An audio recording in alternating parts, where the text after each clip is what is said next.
Eli had always been the type to chase solitude. At 42, he was a man shaped by the wilds of Alaska, broad-shouldered from years of hauling gear through blizzards, with a beard streaked in premature gray that spoke of too many nights under the northern lights. He wasn't reckless, not exactly, but there was a flaw in him, a quiet arrogance born from surviving where others wouldn't dare. As a photographer, he specialized in capturing the raw, unforgiving beauty of remote landscapes, selling his prints to magazines and tourists who romanticized the frontier from the safety of their heated homes. But lately, life had worn on him. His marriage to Sarah had frayed after a miscarriage 2 years prior. She wanted stability in Anchorage, while he craved the isolation that let him forget the pain.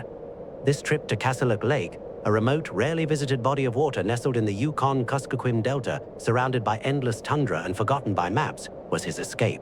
Just a few days, he'd told her over the phone from the trailhead, to clear my head. He'd set out alone on his snowmobile, loaded with camera equipment, a tent, and enough supplies for a week. The lake was a photographer's dream in winter, a vast expanse of ice, smooth as glass under the moonlight, framed by jagged ridges that trapped the cold like a bolt. Eli arrived at dusk on February 12th, the temperature plunging to 25 degrees Fahrenheit. He parked his snowmobile at the lake's edge, where the snowdrifts met the frozen shore, and pitched his tent nearby. The air was still, unnaturally so, with no wind to stir the powdery snow. Only the occasional creak of settling ice broke the silence, like bones shifting in the earth. That first night, Eli slept fitfully. Dreams came in fragments, Sarah's face dissolving into mist, the lake's surface cracking open to reveal bottomless dark. He woke before dawn, his breath fogging the tent's interior, and stepped outside to capture the sunrise. The world was a monochrome palette: white snow, gray sky, black silhouettes of distant trees. He slung his camera over his shoulder and ventured onto the ice, his boots crunching softly, leaving a trail of prints that stretched behind him like a breadcrumb path. At first, everything felt right. The isolation was a balm, the kind that numbed the ache in his chest. He snapped photos of frost patterns on the ice, intricate as lace, and the way the low sun cast long shadows that seemed to reach for him. But as he walked farther out, perhaps a quarter mile from shore, he noticed something odd. The ice beneath his feet felt alive. Not cracking in the way it should from his weight, but vibrating subtly, like a distant hum. He knelt, pressing his gloved hand to the surface. Cold seeped through the fabric, but there was no sound, no movement. Just a sensation, faint and inexplicable, as if something far below was stirring. Shaking it off as fatigue, Eli continued. He was experienced. He'd crossed frozen lakes before, tested the thickness with an auger over 2 feet solid here, no danger of falling through. But the unease lingered, a quiet sign that gnawed at the edges of his mind. By midday, clouds rolled in, thickening the air with a diffuse light that erased shadows. He returned to his tent for lunch, heating canned soup over a small stove, but his appetite was gone. The silence pressed in, heavier now, broken only by the hiss of the flame and his own breathing. As afternoon faded into evening, the weirdness escalated. Eli decided on one more outing, aiming for twilight shots where the lake's horizon blurred into infinity. He walked the same path, his old footprints frozen in place, guiding him out. But halfway across, he stopped. There, in the middle of his trail, was a single print that wasn't his. It was larger, elongated, with no tread marks, just a smooth indentation, as if made by something bare and unnaturally long. He stared, heart quickening. Animal? No tracks led to or from it. The snow around was pristine. He photographed it, the click of the shutter echoing too loudly in the stillness. Back at camp, Eli reviewed the images on his camera's small screen. The print looked even stranger, magnified, almost humanoid but distorted, like a hand pressed flat. He told himself it was a trick of the wind, snow drifting into an odd shape. But sleep evaded him that night. The tent walls seemed thinner, the cold more insistent. Around midnight, the sound started. Soft scratches from beneath the ice, like nails dragging across wood. Not constant, but intermittent, as if whatever made them was listening, waiting for his reaction. He unzipped the tent flap and peered out. The lake was a black mirror under the stars, unbroken. No wind, no animals, just the vast, empty expanse. By morning, dread had taken root. Eli packed his gear slowly, his hands trembling not from cold but from a growing paranoia. Was he losing it? Isolation could do that. He'd heard stories from other outdoorsmen, minds cracking in the silence, but this felt real. He decided to leave early, but first, one last set of photos. The light was perfect, a pale blue haze lifting from the horizon. He strode out onto the ice again, camera ready. This time, the vibrations were stronger, a low thrum that resonated in his chest. He ignored it, focusing on composition. Then, a shadow flickered at the edge of his vision, something dark, sliding under the ice. He froze. The lake was deep, over 200 feet in places, fed by underground springs that kept parts unfrozen even in winter. Locals whispered about it, old Yupik tales of spirits in the water, but Eli had dismissed them as folklore. Now, peering down, he saw it. A shape, elongated and pale, gliding beneath the translucent surface. Not a fish, too large, too deliberate. It circled below him, matching his position as if watching. His breath caught, fogging the air. The ice groaned, a deep, mournful sound that vibrated through his boots. Panic rising, Eli backed away slowly. His footprints from before were still there, but now they were intersected by more of those strange marks, dozens, clustering around where he'd stood. He turned and hurried toward shore, the crunch of his steps too loud, his heart pounding. The vibrations intensified, the ice trembling slightly. Behind him, a faint crack echoed, not breaking, but straining. He glanced back. The shape was closer to the surface now, its outline sharpening. Limbs? A face? He couldn't tell, but the unease twisted into fear, the kind that clawed at sanity. Reaching the snowmobile, Eli fumbled with the starter. The engine roared to life, a welcome noise, but as he revved it, ready to flee, he realized his left glove was missing. He must have dropped it on the ice. Cursing, he debated leaving it expensive insulated leather, but his photographer's instinct kicked in. He'd left no trace before. Against better judgment, he trudged back out, following his fresh tracks. The lake was silent again, the shape gone. He spotted the glove midway, a dark spot on the white. As he bent to pick it up, the whispers returned. Not sounds, but a feeling, like voices murmuring just beyond hearing. Words or imagination? Stay, they seemed to say, or join. Isolation, he thought desperately. Hallucinations from the cold. But then the ice shifted, a subtle tilt, and he felt pulled, as if gravity had inverted toward the depths. He grabbed the glove and ran. The snowmobile carried him away from the lake, through the tundra trails, but the dread followed. Hours later, back in the nearest village, a cluster of cabins called Nunapitchuk, he tried to shake it off with hot coffee and conversation. The locals listened to his story with knowing nods. The ice takes what it wants, an elder said, eyes distant. Kasiluk's hungry in winter, spirits down there, waiting for the lonely. Eli laughed it off, but that night in a rented room, he dreamed of the shape rising, its form twisting into something familiar, Sarah's face, beckoning. He planned to return home the next day, but sleep brought no rest. Waking at dawn, he felt compelled, a magnetic pull back to the lake. It was irrational, a flaw in his character surfacing, that same stubbornness that had strained his marriage. One more photo, he muttered, packing his gear again. Sarah would worry, but he'd call her later. The drive back was tense, the landscape blurring into white monotony. Arriving at the lake's edge, he saw his old campsite untouched, snowmobile tracks faded under fresh powder. This time, he walked farther out, camera clicking obsessively. The vibrations were immediate, stronger. The strange prints multiplied, encircling his path. Shadows danced under the ice, more than one now, weaving in patterns that mimicked his steps. Fear mounted, a slow burn that eroded reason. Was this betrayal by nature itself, or his mind, fracturing under grief? He shouted into the void, voice swallowed by the cold. "What do you want?" The answer came as a crack. Not the ice breaking, but reality bending. The horizon tilted, the sky pressing down. The shapes rose closer, their forms resolving into humanoid silhouettes, pale and elongated, eyes like voids staring up. Eli's breath came in gasps, the air thickening with a scent of brine and decay, impossible in the frozen waste. He turned to flee, but his legs felt heavy, rooted. The whispers clarified, names, memories. Sarah's voice calling him, promising release from pain. In a surge of will, he broke free, stumbling back. But as he neared shore, the ice groaned loudly, and he felt a tug.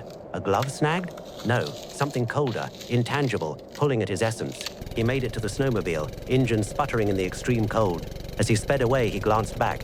His footprints led out onto the lake and stopped abruptly in the middle, as if he'd vanished mid-stride. No sign of return tracks. But he was here, wasn't he? Eli never made it home. Search parties found his snowmobile at the lake's edge days later, gear intact, tent still pitched. Footprints, his, identified by boot treads, led out onto the ice, clear and deliberate, then ceased without explanation. No cracks, no holes, no struggle, just an end. Locals murmured of the ice taking him, ancient spirits or something older, lurking in the depths where warm springs defied the freeze. Weeks passed. Then, over 10 miles away in a remote ravine, a trapper found a single glove, Eli's, confirmed by Sarah from a monogram inside. It was stained with blood, not much, but enough to suggest injury. No body, no other traces. The blood was his, DNA tests later showed, but how it got there remained a mystery. Sarah visited the lake once, standing at the edge where his tracks began. She felt it too, the hum, the whispers. Was it grief playing tricks, or had Eli been drawn back, betrayed by his own need for solitude, into something that twisted reality? The case file gathers dust, unsolved.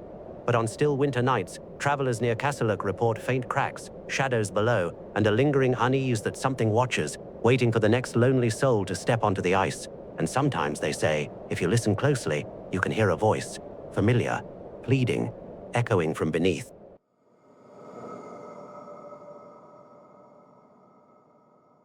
It was February 19, 1978, when the snowboarders stumbled upon the skis, standing upright in the snow like silent sentinels, poles crossed neatly beside them, a backpack perched on top as if its owner had simply paused for a breath. The wind howled off Lake Michigan that day, whipping through the pines along the Saugatuck shoreline in South Haven, Michigan. Stephen Kubacki, a 23-year-old senior at Hope College in nearby Holland, had set out for what he described to his roommate as a routine cross-country ski trip. He was majoring in German literature with a passion for philosophy and mountaineering that had taken him to the Alps the previous summer. Friends knew him as introspective, a bit eccentric, always quoting Nietzsche or Heidegger during late-night dorm discussions. He wasn't the type to vanish without reason, but the lake had a way of claiming those who ventured too far. Stephen had parked his car near the St. Augustine Seminary trailhead, a quiet spot favored by locals for its seclusion. The seminary's old stone buildings loomed in the distance, their windows like empty eyes watching the frozen expanse. He strapped on his skis around midday, gliding along the shore where the snow met the ice. The air was crisp, carrying the faint, metallic tang of the lake beneath its frozen crust. He moved with purpose, poles sinking softly, his mind likely wandering to his studies or the restlessness that had plagued him since returning from Europe. College life felt confining after the vastness of the mountains. Perhaps that's why he sought the solitude of the lake. As the afternoon wore on, the sky turned leaden, shadows lengthening across the white plain. Stephen paused occasionally, adjusting his backpack filled with snacks, a water bottle, maps of the area, and a small notebook where he jotted poems and thoughts. The ice creaked underfoot, a low groan that echoed like distant thunder. He ventured farther than planned, footprints etching a solitary path onto the lake's surface. About 200 yards out, they stopped. No scuffs, no cracks in the ice, no signs of a fall, just an abrupt end, as if the snow had swallowed him whole. The snowboarders, actually a group of young locals on snowmobiles, buzzing along the shore for fun, spotted the gear first. It was arranged too perfectly, skis parallel, 8 inches apart facing the lake, poles planted upright, backpack undisturbed, its contents intact. They radioed authorities, thinking it a prank or accident. Michigan State Police arrived within hours, followed by the Coast Guard. Helicopters thrummed overhead, their rotors chopping the frigid air. Search dogs sniffed the tracks, but the scent vanished where the footprints did. Divers prepared for the thaw, convinced he'd plunged through thin ice into the depths. Word spread quickly at Hope College. Stephen's roommate, a fellow student named Tom, recounted their last conversation. He said he'd be back by dinner, mentioned skiing near Saugatuck, nothing unusual. Tom described Stephen as reliable, if a bit aloof. Another friend, a classmate in his German seminar, remembered seeing him the night before in the dorm lounge. He was excited about a paper on existentialism, laughed about how life felt like a void sometimes. I thought it was just philosophy talk. But whispers circulated. The college dean of students confided to police that Stephen ran with a weird crowd, about 20 students, into counterculture, radical politics, and esoteric ideas. No drugs, but late-night debates on revolution and spirituality. One female student, whose name was redacted in reports, stopped attending classes around the same time. She left campus abruptly, moving in with an aunt in Grand Rapids, distraught and leaving a suicide note for her roommate. Friends speculated, was she involved? Police interviewed her, but details remained sealed. Stephen's family was devastated.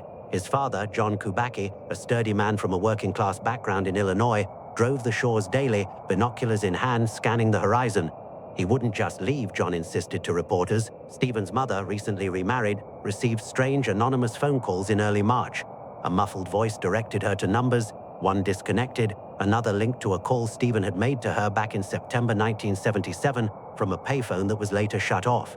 "Check this number," the caller said. When traced by Michigan Bell, it led to a dead end, the previous owner's name redacted. Stephen's brother, skeptical of drowning, hired a private investigator from Fat Man Detective Service in Grand Rapids. The PI dug into Stephen's life, girlfriends in Germany from his study abroad, a fascination with international travel, He might have flown to Europe, the brother theorized. Icelandic Air out of Chicago, cheap flights. Manifests from February 17 to 21 were checked. No Stephen Kubacki listed. The PI tailed leads on the weird crowd, but nothing panned out. No missing persons flyers were posted at Hope. No candlelight vigils held. The college seemed eager to move on, awarding Stephen his degree in absentia that spring. Searches intensified as winter dragged on. Air patrols covered miles of shoreline. Volunteers combed beaches. The Lake Michigan Triangle, a notorious zone from Ludington to Benton Harbor to Manitowoc, Wisconsin, entered conversations. Ships had vanished there since the 1800s. The Thomas Hume in 1891, swallowed by fog. Flight 2501 in 1950, plummeting without distress calls. Compasses spun erratically, strange lights danced on the water. Locals spoke of magnetic anomalies, portals to other dimensions. The lake takes what it wants, an old fisherman muttered to searchers. Spring thaw came, ice fracturing with ominous pops. Divers plunged into the murky depths, visibility near zero in the silt-choked water. No body, no debris. The case shifted from rescue to recovery, then to cold file, presumed drowning, but doubts lingered. Why the neat gear? Why no struggle marks? And that couple's sighting on February 18, a young man matching Stephen's description, climbing jagged ice piles near the shore, accompanied by a petite woman with long dark hair, snapping photos. Who was she? Stephen's friends swore he had no local girlfriend. All his romances were overseas. The woman vanished from the narrative like a ghost in the mist. 15 months ticked by in agonizing slowness. The world moved on. Jimmy Carter brokered peace in the Middle East. The Iran hostage crisis loomed. In the Kubacki home, Stephen's room remained untouched, books on shelves, climbing gear in the closet. His father aged visibly, lines etching deeper into his face. Then, on May 5, 1979, a miracle, or something stranger. In a grassy meadow outside Pittsfield, Massachusetts, over 700 miles east, a man stirred awake. The sun filtered through leaves, birdsong piercing the quiet. He sat up, disoriented, head pounding as if from a long fever dream. His clothes were alien, scuffed running shoes, ill-fitting pants, a t-shirt from the 1978 Door County Marathon in Wisconsin, a race he'd never entered. New glasses perched on his nose, prescription perfect but style unfamiliar. Beside him, a backpack, not his original, stuffed with maps, routes from Sacramento to San Francisco, Reno trails, Chicago streets, Utah canyons. Folded hitchhiking signs, east, west, $40 crumpled in his pocket. He stumbled to a nearby road, found a payphone at a gas station. Fingers trembling, he dialed collect. "Dad? It's Steve." John Kubacki's voice cracked on the line. Disbelief, then tears. "Prove it." Stephen recited family lore, the scar from a childhood bike crash, the name of their old dog, Buster. Police were called, fingerprints confirmed. Stephen Kubacki, presumed dead, was alive. Medics examined him in Pittsfield. No malnutrition, no injuries. Physically, he seemed to have thrived, muscles toned, as if he'd hiked cross-country. But his mind? A blank slate. "Last I remember," he told detectives in a soft, unsteady voice, "I was on the ice, looking out. Felt a pull, like the lake was whispering. Then, nothing. Woke up here." Psychiatrists diagnosed possible dissociative fugue, a rare amnesia triggered by stress, where one wanders, assumes a new life. But fugues rarely last over a year, most resolve in days. And the maps? The marathon shirt? It suggested deliberate travel, yet Stephen swore ignorance. He returned to Michigan amid media frenzy. Reporters camped outside his family's home. Headlines screamed miracle on the lake or amnesia mystery. Stephen shunned interviews, enrolling back at Hope to finish his degree properly. He graduated, then pursued a PhD in clinical psychology, becoming a professor, department chair, even a Fulbright scholar. He climbed mountains again, Everest Base Camp, the Rockies, chasing heights to fill the void. Married, had children, built a life. But the shadows followed. In quiet moments, fragments teased him, dreams of endless running through forests, hitchhiking under moonless skies, voices murmuring in unknown tongues. A sense of being displaced, like his body had been loaned out. He tried hypnosis in the 1980s, sessions yielding flashes, secret meetings in dimly lit rooms, revolutionary talks with shadowy figures, spiritual visions of multiverses overlapping. He dismissed them as fantasies, but the unease grew. Decades later, the internet revived the case. Forums buzzed with theories: UFO abduction in the Triangle, government black ops, interdimensional slip. Some claimed he faked it for attention, others pointed to the anonymous calls as clues to a planned escape. Stephen remained silent until 2025, 47 years on, when he published his memoir, The Disappearance: Conspiracy, Revolution, Revelation. In it, he claimed the truth. No amnesia, but a deliberate vanishing. As a rebellious student, he joined the Nexilistic Revolutionary Front, a fictional or fringe group. He described secret missions, political awakenings, journeys across America and beyond, spiritual encounters in interdimensional realities, clandestine operations, hidden alliances. He faked the disappearance to escape, to transform. But was it real? Critics called it delusion or hoax. Believers saw revelation. Yet even in the book, gaps lingered. Why the neat skis, the woman on the ice, the calls? Stephen wrote of a pull that day, a whisper from the lake that wasn't just wind, something older, pulling strings. Nights now at 70, Stephen stares at maps, routes etching familiar paths he can't place. The wind outside his window sounds like ice groaning. What if the memoir was a mask? What if the amnesia was partial, hiding something that followed him back? Because sometimes, in the dark, he hears it. Footprints crunching snow, leading nowhere. A voice, faint but insistent, calling from the void. What pulled Stephen Kubacki that day? And what if it's still out there, waiting for the next wanderer? The lake keeps its secrets, but listen closely.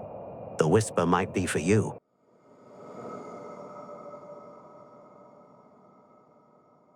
It was 3:17 a.m. on a bone-chilling winter night in 1974 when truck driver Daniel Pierce slammed on his brakes, the glow of flames piercing the Montana darkness like a warning from hell itself. The fire raged from what used to be St. Bartholomew's Chapel, a forgotten relic on the outskirts of Whitefish Falls, a speck of a town nestled in the shadow of the Rockies, where the wind howled like a trapped soul and the snow buried secrets deeper than graves. Pierce, a burly man in his 40s who'd spent years hauling logs through these isolated roads, felt an unfamiliar chill crawl up his spine as he approached. The chapel's steeple cracked and groaned under the heat, sending embers spiraling into the night sky like malevolent fireflies. But it wasn't the blaze that stopped his heart.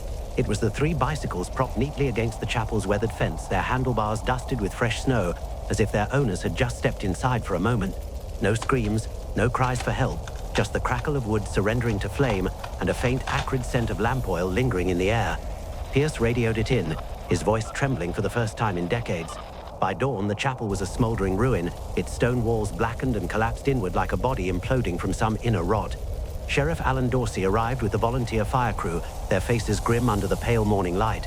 Dorsey, a no-nonsense local with a mustache like steel wool and eyes that had seen too many bar fights and lost hikers, poked through the debris. No bodies, no charred remains, just those bikes belonging to 3 teenagers from town: Thomas Reed, Claire Dawson, and Mark Halpin. Thomas was the ringleader, a lanky 17-year-old with a mop of dark hair and a restless energy that came from growing up in a place where the biggest excitement was the annual ice fishing derby. He dreamed of escaping Whitefish Falls, maybe heading to Billings or even California, where the world felt alive. But he was flawed, impulsive, always pushing boundaries, like the time he snuck into the old mine shafts just to prove he wasn't afraid. Claire, 16, was the quiet one, with wide blue eyes and a notebook full of sketches she hid from her strict parents. She tagged along because Thomas made her feel seen, but deep down she carried the weight of her father's drinking, a shadow that made her doubt her own instincts. Mark, the youngest at 15, was the tag-along friend, chubby-cheeked and eager to please, hiding his insecurities behind bad jokes. His flaw was his naivety. He believed in ghosts and urban legends, the kind whispered around campfires about the hill people who lived beyond the town limits. They'd vanished without a trace. The last anyone saw them was earlier that evening, pedaling out of town under the dim streetlights, bundled in coats against the sub-zero wind. They were headed to the chapel for a school project, an interview with Reverend Albert Graves, the retired preacher who'd once led services there before the congregation dwindled to nothing. Graves was a ghost himself these days, rarely seen, living in a ramshackle parsonage nearby. The kids thought it'd be easy, ask about local faith history, record it on Thomas's clunky tape recorder, and pedal home before curfew. But as Dorsey sifted through the ashes, he found something that twisted his gut. A half-melted metal emblem, a circle enclosing an inverted cross, etched with faint runes that looked like they'd been clawed by desperate fingers. Arson, no doubt. The oil trails led from the altar straight to the doors, as if someone had wanted to trap whatever or whoever was inside. Rumors spread like the fire itself. Maybe the kids started it as a prank gone wrong. Or perhaps it was outsiders, drifters from the highways. But Whitefish Falls was too small for secrets to stay buried long. Whispers in the diner spoke of strange lights in the chapel windows late at night, even though it had been abandoned for years. Old-timers recalled gatherings in the woods, chants carried on the wind like distant thunder. Dorsey dug deeper. He questioned the families first. Thomas's mother, a weary waitress named Ellen, clutched a rosary as she recounted how her son had been acting odd lately, staying out late, sketching symbols in his notebooks that looked like that damned emblem. He said it was for art, she murmured, her voice cracking. Claire's father, a mill worker with calloused hands and a short temper, dismissed it at first. Girls always daydreaming, probably ran off. But his eyes betrayed fear, the kind that comes from knowing your home isn't as safe as you pretend. Mark's parents were devastated. Their boy was the baby, the one who still believed in Santa until he was 12. He wouldn't just leave, his mother sobbed. The sheriff's office was a cramped room in the town hall, smelling of stale coffee and pine air freshener. Dorsey pored over old records, the fluorescent lights buzzing overhead like insistent insects. That's when he stumbled on the first thread, the Order of the Hollow Faith. It wasn't much at first, a footnote in church archives from the 1950s, a splinter group from the local Lutheran congregation led by a charismatic young preacher named Albert Graves. They'd broken away over doctrinal differences, whatever that meant in a town where faith was as routine as breathing. The order believed in something darker, purification through emptiness. Hollow the vessel, their creed went, so the divine may fill it. Rumors from back then spoke of midnight sermons in the forest, where members fasted until hallucinations set in, claiming visions of an entity waiting beneath the earth. Graves had been their leader, a tall man with piercing grey eyes and a voice like velvet over gravel. He'd vanished 2 years prior, in 1972, after a supposed accident, a fall down the parsonage stairs. His death certificate was on file, signed by the county coroner. But Dorsey visited the parsonage anyway, a sagging wooden house swallowed by overgrown pines. The door creaked open on rusted hinges, and inside, the air was thick with dust and something metallic, like old blood. Papers scattered across the floor, ledgers with names, dates, and cryptic entries. Sacrifice of the lamb, field scorched clean, animal bones in the backyard arranged in circles, and a sealed envelope addressed to no one containing a single line. It wakes below the chapel, do not let it out. The dread built slowly like frost creeping across a window pane. Dorsey returned to the chapel ruins with a team, their flashlights cutting through the falling snow. Beneath the altar, hidden by a trap door that the fire had warped but not destroyed, they found the chamber. Stone steps led down into a damp earthen room that smelled of mildew and incense. Walls etched with that symbol, repeated obsessively, and the phrase, "We are the hollow, we wait for the return."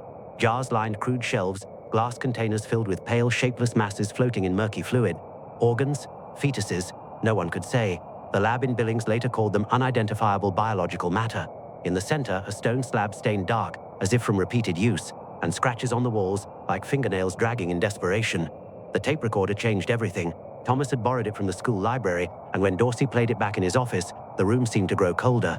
It started innocently, the kids' voices excited and breathless from the bike ride. "This is Thomas Reed, interviewing Reverend Graves for our history project. Sir, can you tell us about the chapel's founding?" Graves's voice responded, smooth and measured. "Ah, the faithful. Come in, children. The house of God welcomes all." He spoke of early settlers, of faith tested by harsh winters. But as the interview progressed, his tone shifted. True belief requires emptying oneself, cleansing the body of its shadows so the light may enter. Have you ever felt hollow, young ones? Empty, waiting to be filled? Claire's voice hesitant, like meditation. Graves chuckled, a sound like dry leaves scraping stone. Deeper than that, a process that leaves no trace of the old self. Mark interjected with a nervous laugh. "Sounds creepy, Reverend." Then, the escalation, weirdness creeping in like fog, faint chanting in the background, voices that weren't the kids. "Thomas, what's that noise?" "Graves, the choir of the devoted. They sing for the return." The tape devolved into chaos, shuffling feet, a gasp from Claire, Mark whispering, "Guys, something's wrong." A door slamming, chants growing louder, Latin phrases twisted with English. "Hollow us, fill us, awaken below." Then static and silence. Dorsey felt insanity nibbling at the edges of his mind. Isolation gripped the town. Neighbors eyed each other suspiciously, wondering who else might have been involved. Betrayal simmered. Had Graves faked his death? Sightings trickled in, shadows in the woods, candlelight flickering where no one lived. One farmer reported scorched circles in his field, reeking of sulfur. Another heard bells tolling from the ruined chapel, slow and mournful with no source. Making fear. Pastor Aaron Leeds cracked the facade. The current town minister, a soft-spoken man in his 50s with wire-rimmed glasses, confessed after Dorsey confronted him with the ledgers. Leeds had been a young acolyte in the order, drawn in by Graves's charisma. "It started innocent," he whispered in the sheriff's office, hands trembling around a cup of black coffee. "Prayers for purity. But Graves, he believed in an entity beneath Chapel Hill, something ancient from the old mines. It fed on faith, he said, demanded sacrifices to prove devotion. The rituals, members carving symbols into their skin, fasting until visions came, animal blood poured into the earth, and for the chosen, a final ascension, disappearing into the chamber, never to return. Eternal purity, Leeds called it, his voice breaking. The teens' names were in the ledgers: Thomas, Claire, Mark, the chosen ones, marked for the return. The fear peaked when Dorsey explored the old mine shaft near the chapel, a yawning black mouth in the hillside, boarded up since the 40s collapse. With a lantern and a deputy, he descended. The air grew thick, oppressive, like breathing through wet cloth. Handprints smeared the walls in what looked like soot or blood. Whispers echoed, faint at first, then clearer, the same chant from the tape. "Hollow us, fill us." The deputy bolted, claiming he saw figures in the shadows, pale, hollow-eyed, reaching out. Dorsey pressed on, finding an alcove with fresh candles still warm. And a note: "They are with us now. The fire seals, but the hunger remains." Decades passed, the case growing cold like the Montana winters. Whitefish Falls moved on, but the unease lingered, a psychological scar on the collective soul. Then, in 2024, during construction for a new highway bypass, workers unearthed another tape, buried in a metal box beneath what was once the parsonage foundation. It was Graves's voice, raspy and triumphant. The fire was necessary to erase the traces, seal the chamber, but the entity, it took them willingly. The children are vessels now, filled with the light. Laughter, mad and echoing. Then, impossibly, the teens' voices, Thomas's baritone, Claire's soft lilt, Mark's stutter. "We're still here, below the hill, waiting for you." The investigator who analyzed the tape, a forensics expert from Helena named Dr. Elena Voss, vanished 2 days later. Her office was found empty, save for that symbol etched into her desk. No trace. Today, Whitefish Falls whispers of the hollow faith's return, sightings of candlelit processions in the woods, bells tolling on windless nights, a low hum beneath Chapel Hill, like a heartbeat stirring from slumber. The entity waits, feeding on the unknown, the isolation, the fragile threads of sanity. And in the quiet hours when the snow falls thick and silent, you might hear them, the chosen ones, calling from the depths. Join us. Be hollow. Be filled.